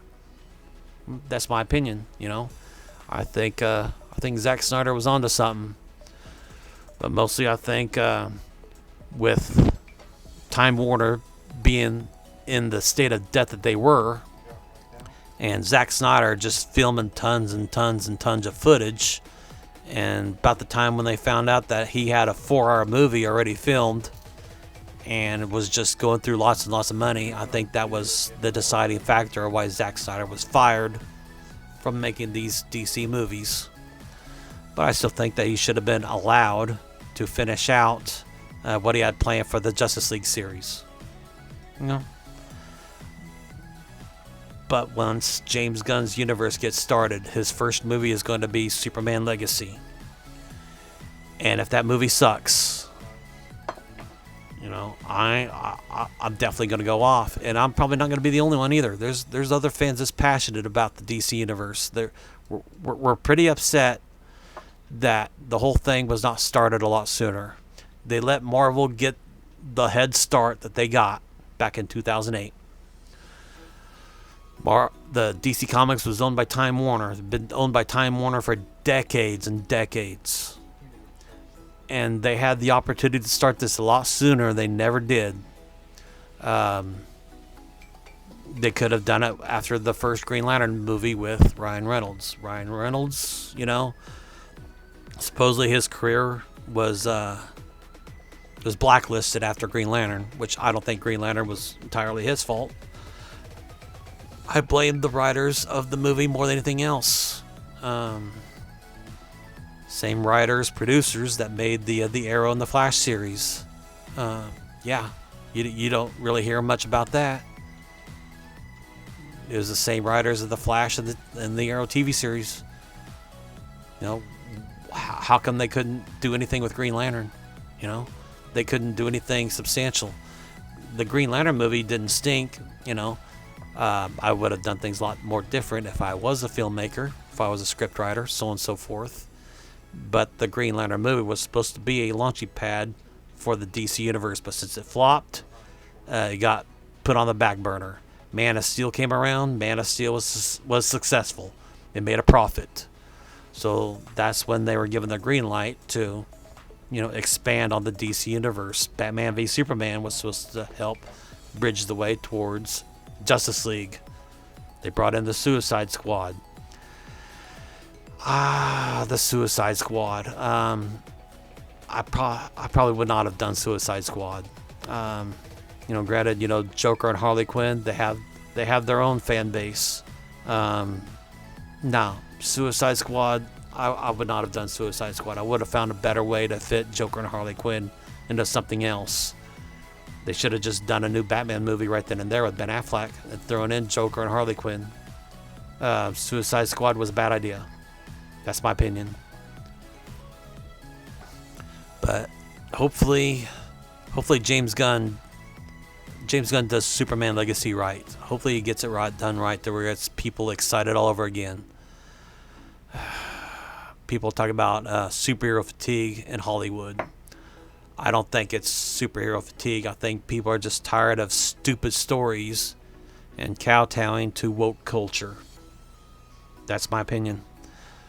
There's too many people out there that sees through all the woke mediocrity. They don't want to see and hear of any kind of political ideal being shoved down their throats. They just want proper entertainment. They want political, neutral entertainment. They don't want to see anything political, whether it's right wing or left wing. They just want a good superhero story. And Disney has been failing to do that the last couple of years with everything they've been doing. A lot of DC stuff has been failing to do that. They're just spending too much time for a political agenda. It's like they're trying to indoctrinate people, and people are seeing right through that. They just want to be entertained. They just want to lose themselves for a little while, and that's pretty much the key. Whether or not Hollywood can get off their high horse and just produce political, neutral entertainment is up to them. Hopefully Superman Legacy delivers. Hopefully it's a good movie. Hopefully it makes a profit. Hopefully it unlocks more opportunities to see more legitimate DC entertainment to be brought up. Now right about here, right back to the DC Legends gameplay, I'm accepting the rewards from the raids. I included the aftermath of the raids in with this video to show that my alliance was able to accomplish getting in and maintaining in the top 50. I was able to get into the top 2,000 and maintain my place in the top 2,000 in the solo raids. I'm accepting the weekly alliance rewards as well. But yeah, this part of the video is going to close out. The raids was pretty much fun.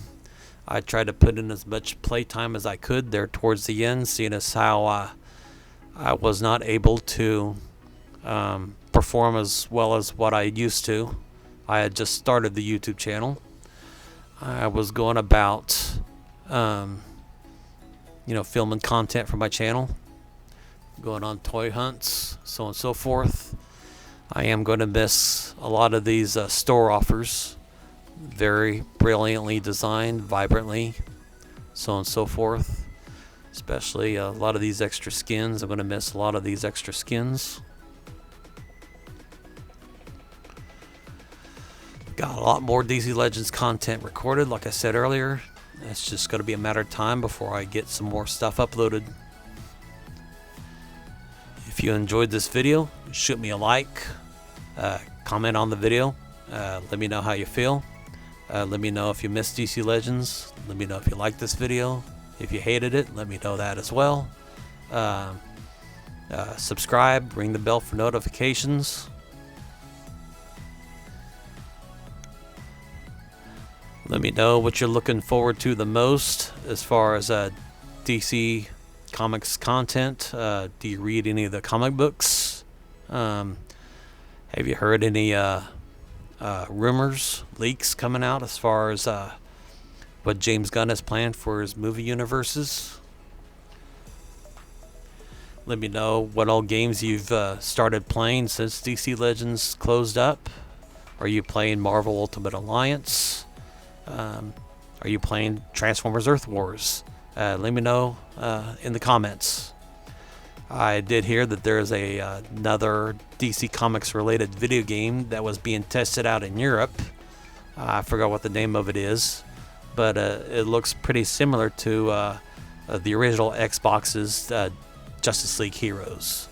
It's kind of got like the same gameplay features as that, almost like Marvel Ultimate Alliance. I think that would be cool to play on the Androids and the iPhones. I have not heard whether or not they're going to be releasing it in the United States. I don't know if it's going to be exclusive to Europe, so on and so forth. I did hear there's a way that you can manipulate the codes on your phone to where you could possibly be able to download it and play it. Let me know in the comments what that is, if you've heard about that.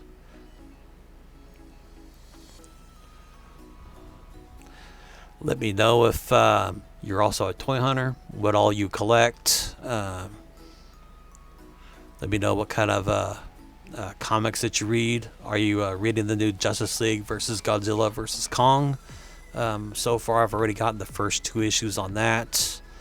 I'm also collecting a lot of collected editions from DC and Marvel. I'm trying to catch up on what all Marvel's done with the Epic collections. I'm trying to get a complete set of the Amazing Spider-Mans as far as the Marvel Epic collections are concerned. If you enjoyed this video, again, shoot me a like, comment, subscribe, ring the bell for notifications. Support your local comic book and toy shop. Thanks for watching. Take care of yourselves.